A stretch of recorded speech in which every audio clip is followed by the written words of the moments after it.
నమస్తే రమగారు. నమస్తే జయ. రమగారు, సౌందర్య లహరి చక్కగా ఒక గ్రూపుగా ఏర్పడి పారాయణ చేస్తూ ఉంటారు. తప్పులు లేకుండా చదవాలంటారు. అసలు సౌందర్య లహరి ఏం చెప్తోంది? ఎలా పారాయణ చేయాలి? సౌందర్య లహరి అనేది దేనికి సంబంధించింది రమగారు?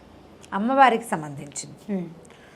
సౌందర్యలహరి పారాయణ చేసేవాళ్ళు కనిపిస్తున్నారు ఇప్పుడు. అవును, ఇదివరకటి కాలంలో సౌందర్యలహరి రేర్గా ఎక్కడో ఉండేది. ఎక్కువగా మనం లలితా సహస్రనామాలను చదువుకుంటాం. అందరూ విష్ణు సహస్రనామం సులువు చదువుకుంటాం. అక్కడి నుంచి లలిత కామ్యం అని లలిత కొంతమంది గ్రూపుల్లో చదువుకునేవాళ్ళు. ఇళ్లల్లోనే ఉండేది. మనకేంటంటే సోషల్ మీడియా వల్ల మనకి ఇవన్నీ ప్రచారంలోకి వచ్చినాయి జయ.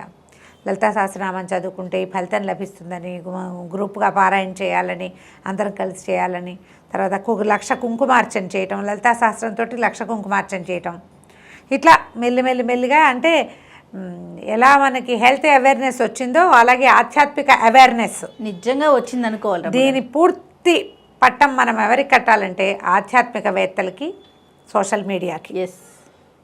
సోషల్ మీడియానే దీనికి కారణం. ఒకందుకు మంచిదే అనుకుంటాను రమగారు. మంచి ఆధ్యాత్మిక ధోరణి వైపు మనసు మళ్ళిందంటే ఆలోచన పరంగా మార్పులు వస్తాయి. మంచి విధానం వైపు అడుగులు వేస్తాం కదండి. అందులో మనం కాంప్లికేటెడ్ చేసేసుకుని పిచ్చ కింద తయారవుతూ ఉంటారు కదా, భ్రమ కింద. పాపం అది కొంచెం కష్టం కాదండి. దాన్ని అది తప్పు అని చెప్పడానికి మీ లాంటి వాళ్ళు ఉన్నారు కదా రమగారు. అంత భ్రమపడద్దంట నేను. అవునవును. సరే, ఏదో మొత్తానికి చేస్తున్నాం అనుకో. ఈ లలితా శాస్త్రంతో పాటు దేవి ఖడ్గమాల చదువుకుంటాము. తర్వాత లలిత త్రిశతి చదువుతాం. చిన్నవి ఉన్నాయి. లలితా పంచరత్నాలు, ప్రాతస్మరామి లలితావదన అరవిందం అని పొద్దున్నే లలితాదేవిని చదువుకుంటాం. రాజరాజేశ్వరి అష్టకం, తర్వాత ఏమో దేవి అపరాధ స్తోత్రం, అర్గళా స్తోత్రం, అంటే బోల్డ్ స్తోత్రాలు ఉన్నాయి. వీటన్నిటికంటే కూడా చాలా పవర్ఫుల్, చాలా అత్యద్భుతమైన విషయాలు చెప్పింది సౌందర్యలహరి. లలితా సహస్రనామంలో మనం ఏం చూస్తాం? అమ్మవారి యొక్క 1000 నామాలు. ఒక్కొక్క నామంలో ఒక్కొక్క ఆమె యొక్క సౌందర్యం కావచ్చు, ఆమె యొక్క శక్తియుక్తులు కావచ్చు, ఆమె యొక్క ప్రతిభ, ఆమె యొక్క అనుపమానమైన ఆమె శక్తి ఒక్కొక్క నామంలో ఒక్కొక్క రకంగా ఆవిష్కరించబడతాయి. అన్నీ నామాలే, ప్రతిదీ నామమే. త్రిశతిలో కూడా నామాలే ఉంటాయి. ఖడ్గమాలలో ఆమె అమ్మవారి యొక్క పరివార శక్తులు, ఒక్కొక్క శక్తి యొక్క నామధేయం, ఎలాంటి శక్తులు ఉంటాయి ఆమె చుట్టూ. దీంతోపాటు మణిద్వీప వర్ణన ఒకటి చదువుకుంటారు చాలామంది. మణిద్వీప వర్ణన తెలుగులో చదువుకునే వాళ్ళే ఎక్కువగా కనుతారు. ఒక పాటలాగా మణిద్వీప వర్ణన పాట పాడుతూ ఉంటారు. సంస్కృతం కనుక చదవగలిగితే చాలా బాగుంటుంది. అది కూడా కొన్నాళ్ళకు వస్తుంది బహుశా. ఈ సౌందర్యలహరికి ఏంటంటే, సౌందర్యలహరిని ఆదిశంకరులు రచించారని ప్రతీతి. దీనికి రకరకాల వ్యాఖ్యానాలు దొరుకుతాయి. సదానందనాథులని వారు చేసిన వ్యాఖ్యానం చాలా నచ్చింది నాకు. ఇది పురాతన కాలం నుంచి వచ్చిందే కానీ ఇటీవల కాలంలో ఎక్కువ ప్రఖ్యాతి పొందింది. పురాతన కాలంలో పాత రోజుల్లో అంతా కూడా ఏంటంటే చాలా పెద్దవారు, తర్వాత ఏమో శ్రీ విద్యోపాసకులు వాళ్ళు ఎక్కువగా దీన్ని చూస్తూ ఉండేవారు. లలితలో ఈ సౌందర్యలహరిలో ఏంటంటే మొత్తం 100 శ్లోకాలు. సౌందర్యలహరి, శివానందలహరి 2 రాయబడ్డాయి శంకరుల చేత అంటారు. శివానందలహరి అంతా శివ సంబంధమైంది, సౌందర్యలహరి అంతా అమ్మవారికి సంబంధించింది. ఒక్కొక్క శ్లోకానికి ఒక్కొక్క ఫలితం చెప్తారు. ఇది లలితా సహస్రంలాగా 2 వాక్యాల అనుష్టుప్పు కాదు, పెద్దది వృత్తం. మనం ఒక్క శ్లోకాన్ని కరెక్ట్గా సజావుగా చదివితే 23 సెకండ్లు పడుతుంది. అంటే నేను రికార్డ్ చేసి పెడతా కదా, అందుకని ఖచ్చితంగా క్లియర్గా చెప్తున్నారు. 22-23 సెకండ్లు పడుతుంది ఒక్క శ్లోకం చదవటానికి. ఈ శ్లోకం టైంలో మనం 2 లేదా 3 విష్ణు సహస్రనామం కానీ లలితా సహస్రం కానీ చదివేయగలుగుతాం. శ్లోకాలు పెద్దవి, అర్థము తాత్పర్యము తెలుసుకోవడానికి ఎవరైనా సజావుగా మనకి చెప్పేవాళ్ళు దొరకాలి. మనంతటా మనం చదివితే, నిదానంగా పుస్తకం చూసి చదివేస్తే పెద్ద అవగాహన అయితే రాదు. అయినా కూడా కొంచెం సంస్కృతం టచ్ ఉన్న వాళ్ళు, చిన్నప్పటి నుంచి చదివే అలవాటు ఉన్న వాళ్ళు చదివేసుకుంటూ ఉంటారు. ఇటీవల కాలంలో సౌందర్యలహరి చెప్పేందుకు గురువులు కూడా ఇతోధికంగానే లభిస్తున్నారు. ఎక్కడ అవకాశం ఉంటే అక్కడ చక్కగా చదువుకోండి, అర్థము తాత్పర్యము తెలుసుకోండి. ఇందులో ఏంటంటే మొదటి 50 శ్లోకాలు ఆనందలహరి, తర్వాత 50 శ్లోకాలు సౌందర్యలహరి అని చెప్తారు. మొదటి సగం అది, తర్వాత సగం ఇదని. మొదటి సగంలో అమ్మవారి యొక్క ప్రజ్ఞాపాఠవాలతో పాటు శ్రీచక్రం యొక్క స్వరూపం గురించి తెలియజేస్తారు. శ్రీచక్రార్చన, శ్రీవిద్య, ఆమె మామూలుగా కనపడే బాహ్య స్వరూప సౌందర్యం కాకుండా అంతరార్థం అది మనకు తెలుస్తుంది. ఓకే. తర్వాత శ్లోకాల్లో అంతా సౌందర్యవర్ణన, అమ్మవారి నేత్రాలు, ఆమె యొక్క కనుబొమ్మలు, ఆమె యొక్క ముంగురులు, ఆమె తాటంకాలు, చెవులకు పెట్టుకున్నవి, ఆభరణాలు, ఆమె నవిలే తాంబూలము, ఆహా. వాటన్నిటి ఒక్కొక్క శ్లోకము ఒక్కొక్కటి చెప్తుంది. ఈవిడ ముక్కు, ఆ కళ్ళు, కనుబొమ్మలు ఎలా ఉన్నాయి, ఒక్కొక్కటి ఒక్కొక్క ప్రత్యేకమైన ఆమె యొక్క సౌందర్యం గురించిన వర్ణనే ఉంటుంది. అమ్మవారి నడుము, ఛాతి, పొట్ట, ఆమె నిలువు, ఆమె పాదాలు, ఆమె గోళ్ళు, అద్భుతం.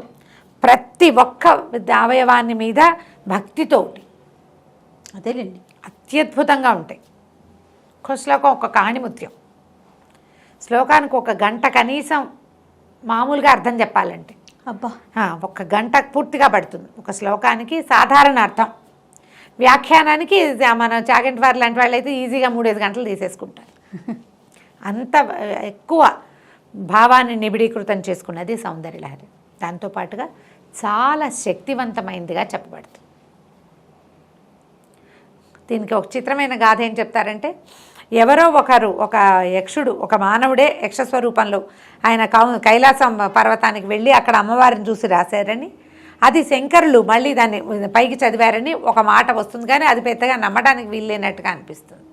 ఆదిశంకరులు చేసిన, ఎందుకంటే మనం మిగిలిన ఇవన్నీ చూస్తున్నామా, అన్ని స్తోత్రాలు, కనకధార కానీ ఇవన్నీ ఎట్లాంటి శక్తివంతమైనవి, ఎలాంటి అత్యద్భుతమైన భక్తిభావాన్ని నిముడ్చుకుని ఉంటాయి. అలాంటి భావమే ఇందులో కూడా కనిపిస్తుంది. ప్రతి శ్లోకము కూడా ప్రతిదానికి ఒక్కొక్కదానికి ఒక్కొక్క ఫలితం ఉంది. నిన్ను ఆరాధిస్తే ఎవరికి ఏం లభిస్తుంది, ఎవడేది ఆరాధిస్తే, ఎవడెలా ఆరాధిస్తే అలాంటి ఫలితం లభిస్తుంది. ఏ కోరికతోటి ఆరాధిస్తే అది పొందుతాడు. ముముక్షువు మోక్షాన్ని పొందుతాడు. ఎవరికి మోక్షం కావాలో వాడికి మోక్షం లభిస్తుంది. ప్రయోజనం కావాలనుకుంటారు కొంతమంది, ఆ ప్రయోజనం కూడా లభిస్తుంది. అది సౌందర్యలహరి తెలియజేస్తుంది. ఎవరి దగ్గరైనా పాఠం చెప్పుకుని చదువుకోండి. ఓకే. ఒక్కొక్కరిది ఒక్కొక్క స్తోత్రం. కొంతమంది సంగీతంలాగా స్వరాలు కూర్చి పాడుకున్న వాళ్ళు కొంతమంది స్వరాలు కూర్చుకుని పాడుకోవచ్చు. లేదా స్వరం కాదు, శ్లోకం పద్ధతిగా, శ్లోకంలో ఒక పదాన్ని ముందు, ఒక వాక్యాన్ని ముందుకి, ఒక వాక్యాన్ని వెనక్కి సాగదీసి చెప్పేవాళ్ళు కొంతమంది. ఎవరి పద్ధతి వాళ్ళదే. ఏ సమయంలో పారాయణ చేయాలి రమ్మగారు? సౌందర్యలహరి పారాయణ ఉదయం సాయంకాలాలు, ఉదయాస్తమాలలో బాగుంటుంది. దాన్ని ఎట్లా పెట్టుకోవాలంటే, ఇప్పుడు 100 శ్లోకాలు కదా, మనం ఏదో సందర్భంలో దసరాలప్పుడు లేకపోతే శుక్రవారాలు ఇలా పెట్టుకోవటంతో పాటుగా ఎక్కడికైనా అమ్మవారి క్షేత్రానికి వెళ్ళినప్పుడు ఆ క్షేత్రంలో చదవాలి. దీని మీద ఒక అనుభవం చెప్తాను జయ. మధురై వెళ్ళాం కదా మేము, నేను చెప్పా కదా గుళ్ళోకి వెళ్తే సొంత ప్లేస్కి వెళ్ళిన ఫీలింగ్ వచ్చింది నాకని. మధురైలో అమ్మవారి వెనకాల కూర్చుని చదువుకోవచ్చు మనం. నాకు అప్పటికి, ఆనాటికి, నేను వెళ్ళే నాటికి 50 శ్లోకాలు నోటుకొచ్చు, పుస్తకం అక్కర్లా. నేను పాఠం చెప్పేదాన్ని, కానీ పాఠం చెప్పడం కూడా నేను ఎలా చేశానంటే, ముందు నుంచి నాకు వీటి మీద అవగాహన లేదు, నా సంగతి తెలిసిందే కదా. ఒక ఆవిడ నన్ను అడిగారు, సౌందర్యలహరి చెప్పండి అంటే, 10 శ్లోకాలు నేను నేర్చుకుని, నేను చదువుకుని, అర్థం నాకు సంస్కృతం చదువుకున్నా కాబట్టి, మిగిలిన వాళ్ళకి నాకు ఉన్న భేదం ఏంటంటే నాకు సంస్కృతం వచ్చు కాబట్టి. అక్కడి నుంచి మా అక్కయ్య దగ్గర ఒక క్లారిఫికేషన్ తీసుకుని, తనేం పాఠం ఇవి చెప్పదు కానీ అర్థాలు, తాత్పర్యాలు చెప్తుంది. ఆ 3-4 పుస్తకాలు సంపాదించాను, వాటి మీద వ్యాఖ్యానాలు 2 ఖచ్చితంగా నా దగ్గర ఉన్నాయి. తర్వాత కాలంలో పని కూడా ఒకటి తెచ్చిచ్చాడు, 3 వ్యాఖ్యానాలు. ఇవి బాగా చదివి నా సొంతంగా నాకేం భావం కలుగుతుందో దాని మీద డెవలప్ చేసుకుని, ఒక తల్లి పిల్ల, మా శ్యామల్ గారు వాళ్ళ అమ్మాయి అస్మిత, వాళ్ళిద్దరికీ చెప్పా. నేను నేర్చుకుని వాళ్ళకి చెప్పేదాన్ని. నేను మధురై వెళ్ళే నాటికి 50, ఇప్పుడు నా సంగతి నేను ఎక్కడో ఉద్ధరించేశానని చెప్పట్లేదు, క్లియర్గా చెప్తున్నా కదా, చెప్పారు అంతే. ఎవరైనా అంతే, ఎవరికైనా పుట్టుకతో వస్తాయి, ఏమైనా నేర్చుకోవాలన్న శ్రద్ధ అంతే అంతే. ఈ 50 నాకు నోటికొచ్చు, పుస్తకం కడగడ 50 వెళ్ళిపోయినాయి. తర్వాత పుస్తకం తీసుకున్నా, ఓపెన్ చేసి చదువుతున్నా. మామూలుగానే నా వాయిస్ కొంచెం స్పెషల్ వాయిసే కదా, శ్లోకాలు చదివేటప్పుడు అప్పుడు కూడా ఏంటంటే కొంచెం సంస్కృతం రావటం వల్ల ఒక ప్రత్యేకమైన బాణి ఉంది, నాకు తెలుస్తుంది. ఒక పోలీస్ ఆయన ప్రదక్షిణలు చేస్తూ వింటున్నాడు, ఆయన పోయి బయట కూర్చున్నాడు. ఆ బయట కూర్చొని మేము మొత్తం దర్శనం అన్నీ అయిపోయి నేను ఇంకా అయ్యవారిని చూసి మధుర లోపల దేవాలయాలు అన్నీ చూసుకుని ఇది నేను అక్కడ కూర్చున్నది 8 గంటలకి. అప్పటికి నాకు ఇంత కళ్ళతోడు అవసరం లేదనమాట. సాయం మళ్ళీ 11 గంటకి నేను బయటికి వెళ్ళాను. ఆయన అక్కడ కూర్చున్నాడు. ఆయన అడిగాడు, అమ్మా అక్కడ కూర్చున్నారు కదా మీరు ఎన్నమో పడికిరే అన్నాడు. ఏం చదువుతున్నా అని ఏంటమ్మా అన్నాడు. అనేసరికి సౌందర్యలహరిన అంటే ఏంటన్నాడు. చేతిలో పుస్తకం ఉంది, ఆయన చేతిలో పెట్టా. ఆయన ఆ పుస్తకం ఓపెన్ చేసి చూసి జిలేబీ చుట్టల్లాగా ఉన్నాయని చెప్పాడు. ఎంత బాగుందమ్మా వినటానికి, ఒకసారి చదవండి అని ఒక్క శ్లోకం నాతో అక్కడ చదివించుకుని ఫోన్లో రికార్డ్ చేసుకున్నాడు. నేను అనుకుంటాను ఒక్కొక్క జీవాత్మని అది అట్లా పట్టుకుంటుంది. వాళ్ళు వచ్చే జన్మలో బహుశా ఆయన నేర్చుకుంటాడు. ఆయనకి తెలుగు రాదు, సంస్కృతము అని చెప్పా. తెలుగు కాదు, ఇది లిపి నీకు తెలుగులో కనిపిస్తుంది. ఆయనకి బాగా తమిళొచ్చు, నాకు కొంచెం అర్థమవుతుంది. ఇది సంస్కృతము ఇలా మా లిపిలో ఉంది, కానీ ఇది తమిళ్లో కూడా ఉంటుంది. అభిరామి కాదా అని అడిగాడు. అభిరామి ఒక శతకం ఉంది అక్కడ తమిళ్లో, ద్రవిడంలో ఉంటుంది. అభిరామి కాదు, ఇది సౌందర్యలహరి ఆదిశంకర్లు చేసిందే అని చెప్తే ఆయన మొదటి శ్లోకమే రికార్డ్ చేసుకున్నాడు. ఒకటి చెప్పు అని. ఎంత బాగుందో వినడానికి. ఆయన మా పక్కన వాళ్ళందరికీ చెప్తున్నాడు అనమాట. అది చదువుతుంటే లోపల అట్లా ఇలా ప్రతిధ్వనిస్తుంది. చాలా బాగా నచ్చింది నాకని. అట్లా అట్రాక్ట్ చేస్తుంది మనుషుల్ని. దానికి ఎవరు అట్రాక్ట్ చేయబడతారో వాళ్ళకి ఉపాసనా బలం పెరుగుతుంది. అది ముందుకు వెళ్తుందన్నమాట. ఇది ఇప్పుడే మనం చక్కగా నేర్చుకోగలిగి బాగా చదువుకోగలిగి చేసామా ప్లస్, లేదా దానికి అట్రాక్ట్ అయ్యి ఏదో ఒకటి పట్టుకున్నామా అది కూడా ప్లస్సే. ముందు జన్మల్లో మరింతగా మనం ఈ దేవి ఉపాసకులం అవుతాం. అమ్మవారిని ఉపాసించేందుకు అవకాశం లభిస్తుందని చెప్పబడుతుంది. చక్కగా చదువుకోండి. ఎవరైనా మేము సౌందర్యలహరి చదువుతాము అంటే నేర్చుకోండి వాళ్ళ దగ్గర. తప్పులు మాత్రం పడనివ్వద్దు. తప్పులు లేకుండా ఉంటే మీకు ఆ శ్లోకం చదవటం వల్ల రావాల్సిన పూర్తి ఫలితం వస్తుంది. మనకేంటంటే దేవుణ్ణి ఎలా పిలిచినా పలుకుతాడు. అమ్మవారిని అమ్మ అనే బదులు మా అన్న అన్నా పలుకుతుంది అమ్మ. కానీ సజావుగా పిలిస్తే సజావైన సమాధానం వస్తుంది. కరెక్షను అనేది అవసరం. అలా అమ్మానే అనొచ్చుగా, మనం ఇదెందుకు చదవాలి? అంతే కదా వచ్చిందే చదువు. మనం ఇది ఎందుకు చదువుతున్నాము? దీనివల్ల లభించేటువంటి ఎనర్జీ పూర్తిగా రావాలి. మన చుట్టూతా వాతావరణం అంతా బాగుపడుతుంది. ఇవాళ నేను ఇక్కడ కూర్చోడానికి బేసిక్ మొట్టమొదట నేను వేసిన స్టెప్ సౌందర్యలహరే. ఆమె నన్ను ఇక్కడికి తీసుకొచ్చింది. అందులో నా ప్రయత్నం 10% ఉంటే ఆమె నడిపించిన నడకే మిగిలిన 90%. మళ్ళీ నేను ఉపాసనగా తీవ్రంగా మళ్ళు అవి నేనేం చేయలేదు. చేయలే. నేను ఆ స్థితి దాటేశాను. ఎక్కడికి వెళ్ళినా ఓ శ్లోకం పట్టుకుంటా, హరిస్వామారాధ్య ఇది చదువుకుంటా. ఈ హరిస్వామారాధ్య అనగానే వచ్చేస్తుంది ఎనర్జీ నాకు. అంతే. ఒక్కసారి హరిస్వామారాధ్య అనుకోగా అమ్మయ్య, ఎంత టెన్షన్లో ఉన్నా, ఎంత విసుగులో ఉన్నా, ఎంత ప్రెషర్లో ఉన్నా హరిస్వామారాధ్యే నన్ను సరిగ్గా దారి చూపించి లాకెళ్ళిపోతుంది అక్కడికి. ఏదో ఉంటాయి మానవ జీవితానికి తప్పనివి. అంతే. ట్రై చేసి చూడండి. మీకు అవకాశం ఉంటే నేర్చుకోండి. మీకు దీని మీద అవగాహన ఉందా మీకు ప్లస్, లేదా ప్రయత్నం చేసి ఒక్క శ్లోకం చెప్పించుకోండి చాలు. ఒక్క శ్లోకం చెప్పించుకున్నా చాలు.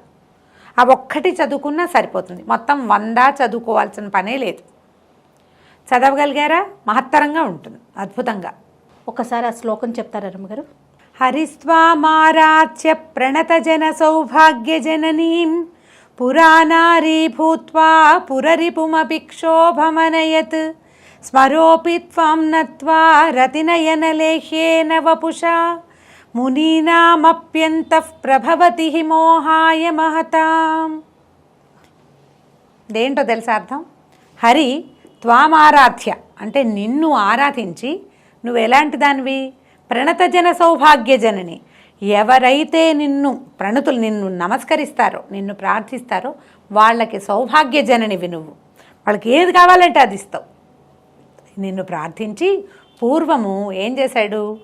స్త్రీ రూపం ధరించాడు.